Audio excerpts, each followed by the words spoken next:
அப்ப ஏன் பெண்கள் ஓதணும்? இவங்க பள்ளியில போய் இமாமத் செய்ய போறதில்லை. ஃபர்து கிஃபாயா என்ற அடிப்படையில தேவையான இடத்துல கொஞ்சம் பேர் உஸ்தாதாக இருப்பாங்க. இவ்வளவு பேர் ஏன் ஓதணும்? இவங்க என்ன பண்ண போறாங்க? நாங்க தெளிவாக சொல்றோம், உங்களுக்குள்ள ஆக பெரிய பொறுப்பு இருக்குது. மிம்பரில் இருந்து குத்துபா ஓதுவதை விட ஒரு பொறுப்பு இருக்குது. நீங்க எந்த வீட்டுக்குள்ளே ஒரு கணவனோடு வாழ போறீங்களோ அல்லது இப்போதைக்கு தாய் தந்தையரோட வாழ போறீங்களோ அந்த வீட்டு சூழலை ஈமானுடைய சூழலாக மாற்ற இந்த 5 வருஷம் படிச்ச இல்ம பாவீங்க. அதுக்குள்ளிருந்து வெளியாகிற 5-6 பேரும் ஈமான்தாரிகளாக வந்தா அதே போதும். இதுதான் உங்களுக்குள்ள பணி.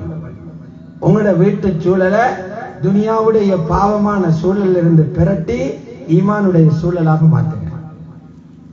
அறிஞர்கள் சொல்றாங்க, ஒரு பெண்ணிடத்தில் அல்லாஹ் சூழலை பற்றிய அறிவு இல்லை என்றால், அல்லாஹ்வுக்கு மாற்றம் செஞ்சா வரக்கூடிய தண்டனை சொல்லப்பட்டு அந்த பயம் தெரியவில்லை என்றால், இது ஹலால் இது ஹராம், இதை செய்யக்கூடாது இப்படித்தான் செய்யணும் என்ற அறிவு தெரியவில்லை என்றால் அவள் கணவனையும் கெடுத்தி பிள்ளைகளையும் கெடுத்தி அந்த ஊரையே குட்டிச்சுவராக்கிவிடுவார். இதிலிருந்து பாதுகாக்கலாம். இங்கிருந்து வெளியாகி செல்கிற ஆலிமாக்கள் இந்த பணியை கிராமங்கள்ல செய்வீங்க.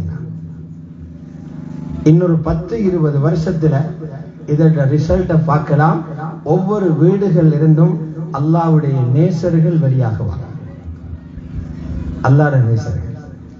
இதைத்தான் உம்மஹாத்துல் மோமினீன்கள் ரசூலுல்லாஹ்வுடைய மனைவிமார்கள் அவர்களுடைய மகள்மார்கள் வீடுகளில் இந்த பணிதான் செய்யப்பட்டது.